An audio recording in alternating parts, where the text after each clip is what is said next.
ஏதோ ஒரு சக்தி அதனுள் மறைந்து கிடப்பதை புரிந்து கொண்டாள். இருப்பினும் கம்சனின் கட்டளையை அவளால் மீற முடியுமா? குழந்தையை மடியில் வைத்தாள். அவள் மார்பு காம்பை வாயில் திரித்தாள். கிருஷ்ணன் விஷப்பாலோடு அவளது உயிரையும் சேர்த்து குடித்தான். அவள் அலறினாள். கோகுலத்தையே அதிர வைத்தது அந்த அலறல். அது மட்டுமா, அவளது அசுர உருவம் வெளிப்பட்டது. 12 மைல் நீளத்திற்கு அவளது உடல் நீண்டது. பூதனாவின் உடலை பார்க்கவே பயங்கரமாக இருந்தது.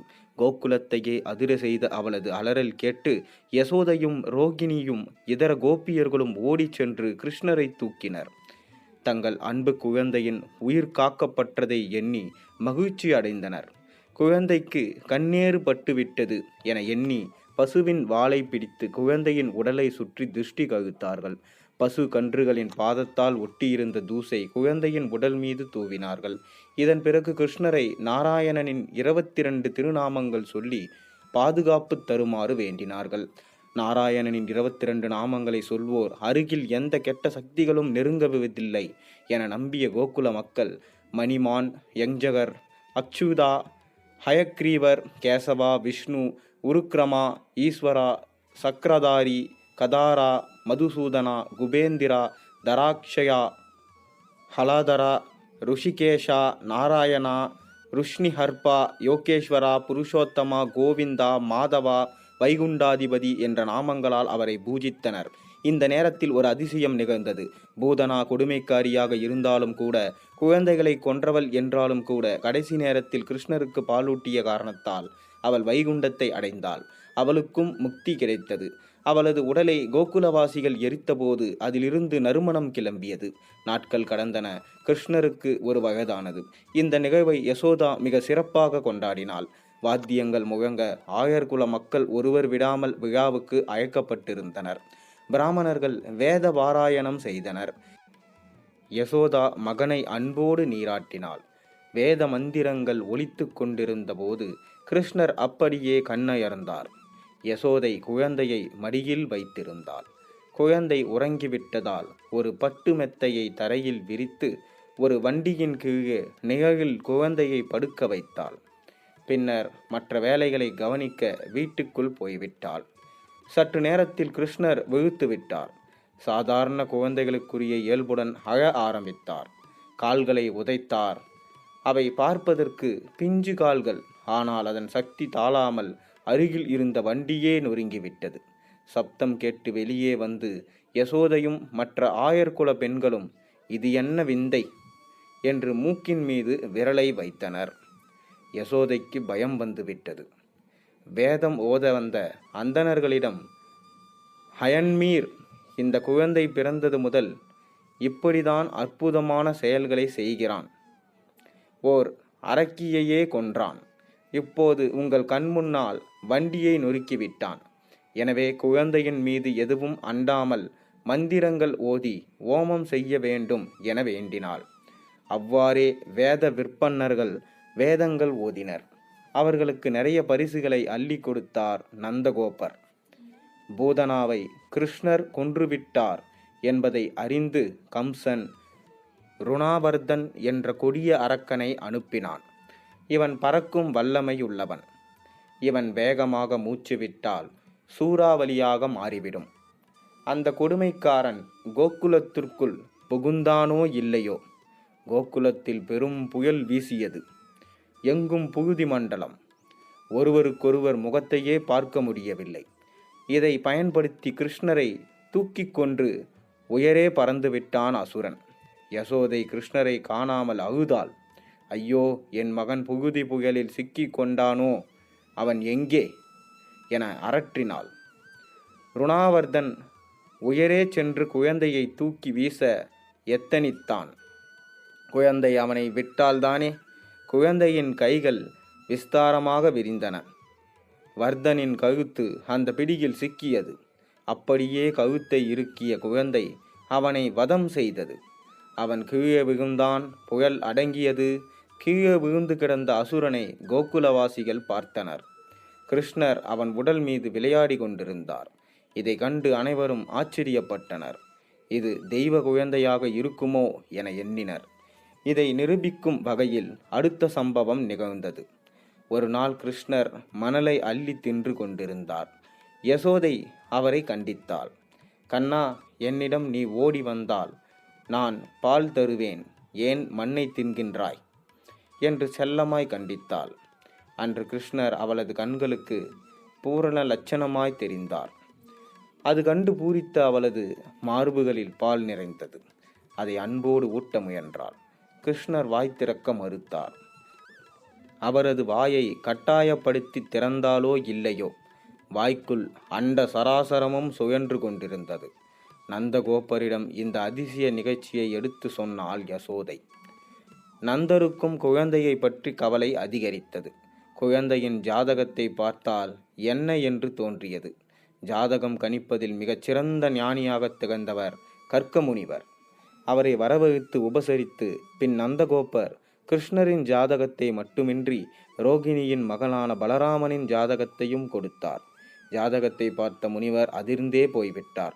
நந்தகோபரும் யசோதையும் இதுவரை கிருஷ்ணன் தங்கள் பிள்ளைதான் என எண்ணிக்கொண்டிருந்தனர். தனக்கொரு பெண் குழந்தை பிறந்ததும் அது கூடையில் சுமக்கப்பட்டு கம்சனின் மாளிகைக்கு சென்றதும் சிறையில் பிறந்த கிருஷ்ணன் தன் அருகே படுக்க வைக்கப்பட்டதையும் யசோதை அறிய மாட்டாள். தான் பெற்ற மகன் என்றே அவள் எண்ணியிருந்தாள். ஆனால் கிருஷ்ணர் தேவகியின் வயிற்றில் பிறந்தவர் என்பதை உணர்ந்து விட்டார் கர்க்கமுனிவர். பலராமனும் தேவகியின் வயிற்றில் கருவாகி ரோகிணியின் கர்ப்பத்திற்கு மாற்றப்பட்டவள் என்பது தெரிந்தது. எப்படியாயினும் குழந்தைகளுக்கு தந்தை வசுதேவர் என்பதை புரிந்து கொண்டு விட்டார் கர்க்கமுனிவர். இதை நந்தகோபரிடம் தெரிவித்து விட்டார். நந்தகோபரோ, இக்குழந்தை சாதாரண பிறவி அல்ல, அந்த விஷ்ணுவின் அம்சம். ஒரு பிறவியில் சிவப்பாக, இன்னொரு பிறவியில் மஞ்சளாகவும், இப்போது கருப்பாகவும் பிறந்திருக்கிறார். மனிதர்களுக்குள் நிறவேதம் இருக்கக்கூடாது என்பது அவரது எண்ணமாக இருக்கலாம். ஆனால் அவர் தேவகியின் வயிற்றில் பிறந்தவர் என்று ஜாதகம் சொல்கிறது. உன் மனைவி யசோதைக்கு ஒரு பெண் குழந்தைதான் பிறந்திருக்கிறது. அவள் துர்க்கை என்னும் தெய்வமாக மாறிவிட்டாள். பெற்ற பிள்ளையே தன்னுடையது இல்லை என்பதும் தனக்கு பிறந்த குழந்தை தெய்வமாகி விட்டது என்பதையும் அறிந்த பிறகும் எந்த சலனத்தையும் அவர் காட்டவில்லை. மாறாக விஷ்ணுவே தன் மகனாய் வளர்ப்பதில் மிகுந்த மகிழ்ச்சியை தான் அடைந்தார். பலராமரும் கிருஷ்ணரும் இப்போது தங்கள் பால்ய லீலைகளை துவங்கிவிட்டார்கள். கோபியரின் வீடுகளுக்குள் நுழைவார்கள். பசுக்கள் பால் பொங்கும் மடுவுடன் காட்சி தருவதை பார்த்து மகிழ்வார்கள். கன்றுகளை யாருக்கும் தெரியாமல் அவித்து விடுவார்கள். அவை மகிழ்ச்சியுடன் ஓடிச் சென்று தாயின் மடியில் சுரந்து நிறைந்திருக்கும் பாலை குடிக்கும். அது கண்டு கைகொட்டி ஆனந்தம் அடைவார்கள். பின்பு கோபியரின் வீட்டிற்குள் புகுந்து வெண்ணெயை திருடுவார்கள். அதை குரங்குகளுக்கு கொடுப்பார்கள். கோபியர்கள் அவர்களின் புத்திசாலித்தனத்தை ரசிப்பார்கள். அதே நேரம் திருடுவது தவறு என கண்டிப்பார்கள். யசோதையிடம் ஒருத்தி சென்றால், அம்மா யசோதா, உன் மகன் என் வீட்டில் வெண்ணெய் திருட வருகிறான் என்று பானையை இருளில் ஒளித்து வைத்தேன். அவன் என்னடாவென்றால் தன் கழுத்தில் அணிந்திருக்கும் நகைகள் ஒளியிலேயே அந்த பானையை கண்டுபிடித்து விடுகிறான். பானை காலியாகி விட்டது என்றாள். சரி சரி, அவன் கழுத்தில் அணிந்திருக்கும் நகையை இனி கழற்றி விடுகிறேன் என்றவள் கிருஷ்ணரை கண்டிப்பதற்காக கையை ஓங்கினாள்.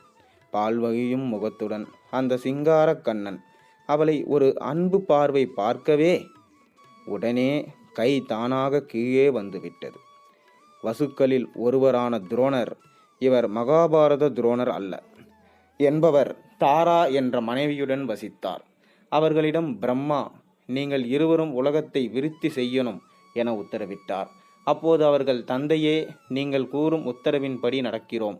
எங்களுக்கு நீங்கள் ஒரு வரம் தர வேண்டும். மகாவிஷ்ணுவை நாங்கள் நேசிப்பது தங்களுக்கும் தெரிந்த ஒன்றுதான். அவர் குழந்தையாக இருந்தால் எப்படி இருப்பார், என்னென்ன சேஷ்டைகள் செய்வார் என்பதை நாங்கள் கண்குளிர பார்க்க வேண்டும். பிற்காலத்தில் அவரது இந்த சேஷ்டைகளை எல்லாம் படிப்போரும் கேட்போரும் பாவ விமோசனம் பெற வேண்டும் என்றார்.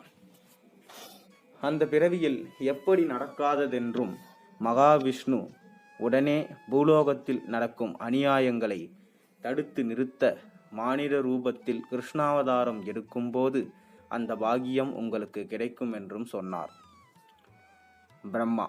அதன்படி இப்பிறவியில் அந்த தம்பதியினர் நந்தகோபர் யசோதையாக கோகுலத்தில் அவதரிக்க, அவர்களிடத்தில் கிருஷ்ணன் தேவகியின் வயிற்றில் பிறந்து பால்ய பருவத்தை கழிக்க வந்திருக்கிறார். யசோதையின் வீட்டில் பல வேலைக்காரிகள் உண்டு. அதில் வீட்டு வேலை செய்பவர்களுக்கு அன்று கடுமையான வேலை இருந்தது. எனவே வெண்ணெய் கடையும் பொறுப்பை யசோதை எடுத்துக்கொண்டாள். அவள் மனமெல்லாம் கிருஷ்ணன் நிறைந்திருந்தான். கிருஷ்ணன் செய்யும் சேட்டைகளை பாடியபடியே அவனது நினைவில் மூழ்கிப் போனாள். அப்போது அவளை அறியாமல் அவளது கிருஷ்ணர் வந்தார். தாயிடம் வெண்ணெய் கடைவதை நிறுத்திவிட்டு தனக்கு பாலூட்ட வேண்டுமென்ற தன் ஆசையை குறிப்பால் தெரிவித்தார். இதை உணர்ந்த யசோதையும் கிருஷ்ணருக்கு பால் புகட்டினார். அந்த நேரத்தில் அவள் இடுப்பில் வைத்திருந்த பால் கொதித்து வழிய ஆரம்பிக்கவே குழந்தையை ஒதுக்கிவிட்டு அடுப்பை நோக்கி ஓடினாள் யசோதை. எனவே கிருஷ்ணருக்கு கோபம் வந்துவிட்டது. அவரது முகம் கோவை பழமாக சிவந்துவிட்டது. ஒரு கல்லை எடுத்தார், எரிந்தார். அம்மா விட்டு சென்றிருந்த வெண்ணெய் தாகி உடைந்தது. சிந்திய வெண்ணெயை ஒரு கை நிறைய அள்ளி கொண்டார். ஒரு தனி இடத்திற்கு போனார். தலை குப்புற கவுக்கப்பட்டிருந்த ஒரு உரலில் அமர்ந்து வெண்ணெயை தின்ன ஆரம்பித்து விட்டார். பசி பொறுக்க மாட்டார் போலும் நம் சின்ன கண்ணன். பகிர்ந்துண்ணும் குணம் அவரை விடுமோ? அங்கே வந்த குரங்குகளுக்கும் கொடுத்தார். யசோதா பால் பானையை இறக்கி வைத்துவிட்டு திரும்பினாள். பானை உடைந்திருந்தது. கிருஷ்ணன் தான் இதை செய்திருப்பான் என்பதை அவள் அறிவாள். அந்த பொல்லாதவனை தேடினாள். தூரத்தில் உரல் மீது அமர்ந்திருந்தான். அவனை பிடிக்க ஓடினாள். அவன் அவளுக்கு போக்கு காட்டிவிட்டு ஆங்காங்கே மறைந்து கொண்டான். அவள் மீது கொண்ட அன்பு காரணமாக அவனே அவளது பிடியில் சிக்கி கொண்டான். மாயவனே, வசமாக சிக்கினாயா? வெண்ணெயை எவ்வளவு சிரமப்பட்டு கடைந்தேன். நீயோ அதை எவ்வளவு எளிதாக உடைத்து விட்டாய். உன்னை கட்டி போட்டால்தான் சரி வருவாய் போலும் என்றவள் கயிறை எடுத்தால் அவனை இழுத்து வந்து கட்டி போட முயற்சித்தாள். கயிறு போதவில்லை. இன்னும் சில கயிறுகளை எடுத்து வந்து சேர்த்து கட்டினான். என்ன அதிசயம்! எப்படி கட்டினாலும் கயிறின் நீளம் கூடவே இல்லை. அவள் சோர்ந்து விட்டாள். இப்போது கிருஷ்ணர் அவள் மீது கிருபை வைத்தார். அவளது அன்புக்கு கட்டுப்பட்டார். கயிறு நீளமானது. யசோதைக்கு ஆச்சரியமும் அதிர்ச்சியும். அந்த குறும்புக்காரரை கட்டி போட்டாள். வேலையை பார்க்க போய்விட்டாள். அங்கே 2 அர்ஜுன மரங்கள் இருந்தன. கண்ணனை வணங்கி அவை பேச ஆரம்பித்தன. பரந்தாமா, நாங்கள் நதிகளுக்கு அதிபதியான குபேரனின் மக்களான நலகூவரன் மணிக்ரீவன் எங்களை நாரத மகரிஷி சபித்து விட்டார். எங்களின் இந்த ரூபத்தை மாற்றி சுயரூபம் தர வேண்டும் என வேண்டிக் கொண்டன அந்த மரங்கள். உலகத்து செல்வம் அனைத்தையும் குவித்து வைத்திருக்கும் குபேரனின் பிள்ளைகள் செய்த அட்டகாசம் கொஞ்ச நஞ்சம் அல்ல. பணமுள்ளவனிடம் 3 பழக்கங்கள் பிரதானமாக இருக்கும். மது, மாது, சூது ஆகியவையே அவை. இதில் முதல் 2லும் ஊறி கிடந்தார்கள் கூவரக்கிரீவர்கள். ஒருமுறை பல பெண்களுடன் ஒரு குளத்தில் ஜலக்கிரீடையில் ஆழ்ந்திருந்தனர். அந்த பெண்களும் ஆடை களைந்து போதையில் இருந்தனர். அப்போது அங்கு வந்த நாரதரை மதிக்கவில்லை. இதை கண்ட நாரதர் இருவரையும் அர்ஜுன மரமாகும்படி சபித்து விட்டார். மேலும் இருவரும் தேவர்கள் என்பதால் அவர்களுக்கு விஷ்ணுவின் தரிசனம் மூலம் விமோசனம் கிடைக்க வேண்டும் என்பதே நாரதரின் விருப்பம். அவர்களை மரமாக மாறும்படி சபித்து விட்டார். பகவான் நாராயணன் கிருஷ்ணாவதாரம் எடுத்து பூமிக்கு வரும்போதுதான் உங்களுக்கு சுயரூபம் கிடைக்கும் என சொல்லிவிட்டார். கிருஷ்ணர் உரலை இழுத்து கொண்டு நெருங்கி நின்ற மரங்களுக்கிடையே சென்றார். அவரது ஸ்பரிசம் பட்டதோ இல்லையோ, அந்த தேவர்கள் உயிர் பெற்று பகவானை வணங்கி இனி தவறு செய்வதில்லை என உறுதியளித்து விடை பெற்றனர். பின்னர் உயிரற்ற அந்த மரங்களை இழுத்து சாய்த்தார் கிருஷ்ணர். மரங்கள் சாயும் சப்தம் கேட்டு நந்தகோபரும் மற்றவர்களும் ஓடி வந்தனர். குழந்தையை காயமின்றி தப்பியதை பார்த்து ஆனந்தம் கொண்டனர். அந்த அதிசய நிகழ்வுகளும் கிருஷ்ணர் அதிலிருந்து தப்பித்து வருவதும் நந்தகோபரின் சகோதரரான உபந்தருக்கு ஆச்சரியத்தை ஏற்படுத்தியது. அவர் கோபாலர்களின் சபை கூட்டத்தை கூட்டினார். கோபாலர்களே, கிருஷ்ணன் அரக்கர்களிடமிருந்து பலமுறை தப்பிவிட்டான். ஆனால் எப்போதுமே இப்படி தப்ப முடியும் என சொல்ல முடியாது. நம் குழந்தைகளுக்கு பலமுறை ஆபத்து வந்துவிட்டது. இனியும் நாம் கோகுலத்தில் வசிப்பது உசிதமல்ல. மனிதர்களுக்கு இறைவன் அவ்வப்போது சில எச்சரிக்கைகளை தருவான். அதை புரிந்து கொண்டு அதற்கேற்ப நம் செயல்களை மாற்றிக்கொள்ள வேண்டும். எனவே நம் யமுனை நதிக்கரையில் உள்ள விருந்தாவனத்திற்கு சென்று விடுவோம். அங்கு கோவர்த்தனம் என்ற மலை இருக்கிறது. அந்த மலையில் நம் பசுக்களுக்கு தேவையான புல் செழித்து கிடக்கிறது. வாருங்கள், புறப்படுவதற்குரிய ஏற்பாட்டை செய்யுங்கள் என்றார். உபந்தரின் கருத்தை மக்கள் ஏற்றனர். அவர்கள் விருந்தாவனத்தை அடைந்தனர். குழந்தைகள் கிருஷ்ணருக்கும் பலராமரும் மாடுகளை மேய்க்கும் பயிற்சி அளிக்கப்பட்டது. கோபாலர் இல்ல பிள்ளைகளுக்கு மாடு மேய்க்க கற்றுக் கொடுப்பது தான் தலையாய பணி. தொழிலில் எதுவுமே கேவலமல்ல. கோபாலர்கள் வசித்த கோகுலம் விருந்தாவனம் போல் செழிப்பான பகுதியை பூமி இதுவரை பார்த்ததில்லை. கன்றுகளுக்கு போக எஞ்சிய பாலும் நெய்யும் வெண்ணையுமே அவர்களது வாழ்க்கை தரத்தை உயர்வாக வைத்திருந்தது. மாடு மேய்க்கும் சிறுவர்களுக்கு கல்வி அறிவு இல்லை. ஆனால் என்ன ஆச்சரியம், ஒவ்வொருவர் வீட்டிலும் செல்வம் கொட்டி கிடந்தது. சிறுவர்களுக்கெல்லாம் ஏராளமான நகைகளை அணிந்திருந்திருப்பார்கள். அவற்றை அணிந்தபடிதான் மேய்ச்சல் நிலங்களுக்கும் செல்வார்கள். கிருஷ்ணரும் பலராமரும் மாடுகளை ஓட்டிக்கொண்டு கோவர்தன மலைக்கு செல்வார்கள். இருவரும் புல்லாங்குழல் இசைத்தபடி இருப்பார்கள். மாடுகளும் மயங்கும். மேய்க்க சென்ற மற்ற சிறுவர்களும் அந்த இசையில் மயங்கி கிடப்பார்கள்.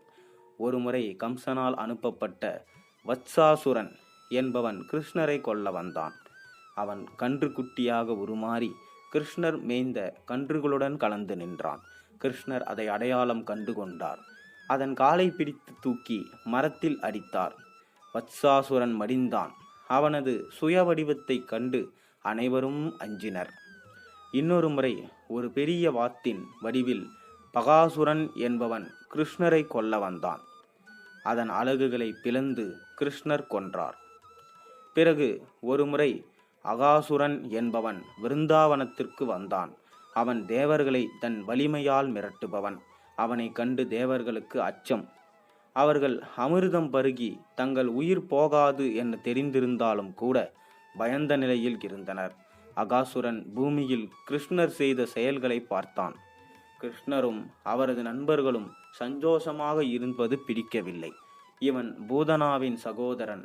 அவனுக்கு தன் சகோதரியை கொன்ற கிருஷ்ணரை கொலை செய்துவிட என்ற எண்ணம் ஏற்பட்டது. அவன் மகிமா என்ற யோக வித்தத்தை அறிந்தவன். இந்த வித்தையின் மூலம் ஒருவர் தன் உருவத்தை மிக பெரிதாக்கி கொள்ள முடியும்.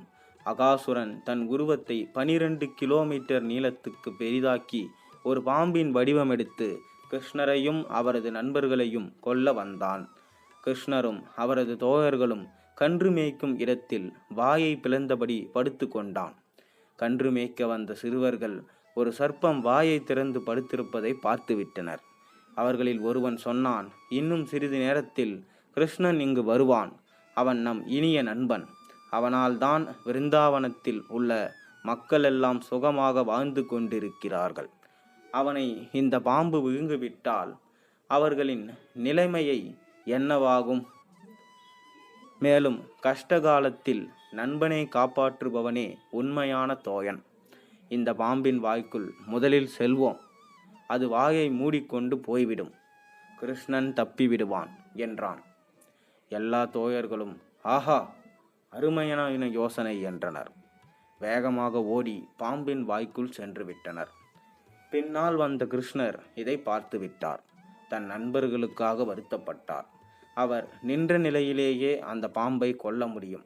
ஆனால் மனுஷ ஜென்மாவாக பூமிக்கு வந்திருக்கிறாரே, அந்த எல்லையை அவ்வப்போது அவர் கடைபிடிக்கத்தான் செய்வார். தன் நண்பர்கள் சென்ற அதே வாய்க்குள் புகுந்து விட்டார். சதிகார பாம்பு வாயை மூடிவிட்டது. வானத்து தேவர்களே இதை கண்டு கலங்கிவிட்டனர். கிருஷ்ணர் இல்லாவிட்டால் தங்கள் கதி என்ன ஆவது என்று வயிற்றுக்குள் இருந்த நண்பர்களும் அலறினர். கிருஷ்ணர் அவர்களை தன் கருணை பார்வையால் அமைதிப்படுத்தினார். பெரிதாகிக் கொண்டே இருந்தார். அகாசுர பாம்புக்கு மூச்சடைத்தது. அதன் வயிறு குவிந்தது. வலி தாழாமல் வாயுவை பிளந்தது. கிருஷ்ணரும் தோழர்களும் தப்பி வந்து விட்டனர். வயிறு குவிந்த பாம்பு இறந்தது. கிருஷ்ணரின் பாதம் பட்ட காரணத்தால் அதன் உயிரொளி அவரிடமே கலந்தது. நண்பர்களை காத்த கண்ணன் தன்னை கொல்ல வந்தவனுக்கும் முக்தி கொடுத்தார். ஒரு சமயம் கிருஷ்ணர் யமுனா நதிக்கரைக்கு தனித்துச் சென்றார். அன்று பலராமன் உடன் வரவில்லை. அந்த ஆற்றில் காளிங்கன் என்ற நாகம் வசித்தது. அதற்கு 100 தலைகள். அந்த கொடிய நச்சுப்பாம்பு தன் விஷத்தை தண்ணீரில் பரப்பியது. கரைகளில் நின்ற பெரும்பாலான மரங்கள் அதன் விஷக்காற்று பட்டு கருகிவிட்டன. காளிங்கலின் இந்த போக்கு கிருஷ்ணருக்கு கோபத்தை தந்தது. ஆனாலும் கரையில் ஒரே ஒரு மரம் மட்டும் பச்சை பசேலென கிளைகளுடன் உயரமாக நின்றது. இந்த மரத்தில் கிருஷ்ணர் பிற்காலத்தில் ஏறுவார் என தெரிந்து கருட பகவான் அதன் மீது அமர்ந்ததை தெரிந்து வைத்திருந்தாராம். அதனால் அது அழியவில்லை. அந்த மரத்தின் மீதேறிய கிருஷ்ணர் தண்ணீரில் குதித்தார். தண்ணீர் சிதறியது. அப்போது ஏற்பட்ட நீரலைகள் பலமிக்க காளிங்கனையே அசைத்தது. அது அவனுக்கு எரிச்சலை ஏற்படுத்தியது. யாரோ ஒரு சிறுவன் தண்ணீரில் குதித்து தன்னை இம்சை செய்வதை கண்ட காளிங்கன் ஆத்திரத்துடன் கிருஷ்ணரை நோக்கி வந்தான். கிருஷ்ணரின் அழகு அவனை கவர்ந்து விட்டது.